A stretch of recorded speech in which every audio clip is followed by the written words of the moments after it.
Emmanuel Macron was described as Margaret Thatcher in an odd comparison, as he battles rail unions which have begun months of strikes in France.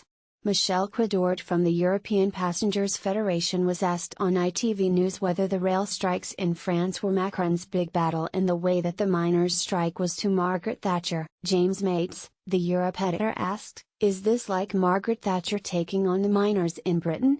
Is this the fight you have to win to reform society?" Mr. Quidort said, "It is difficult to compare, but this is the acid test for President Macron."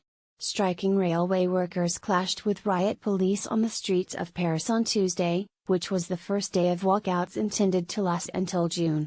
"If rail chaos," President Macron compared to Margaret Thatcher as he takes on the unions. "It is difficult to compare, but this is the acid test for President Macron. If he succeeds to change SNCF, it will very good for him, very good for the future." Michel Quidort. Railway workers intend to strike 2 days every week for the next 3 months, with 77% of train drivers on walkout, and 33.9% of all rail workers on strike. Refuse collectors and gas and electricity unions joined the protests on Wednesday, and these strikes are on top of those at Air France where employees are demanding a 6% pay rise. Mr. Quidort added, "If he succeeds to change SNCF, it will very good for him, very good for the future. If he has to negotiate or to quit the debate and change nothing, it will be a big defeat."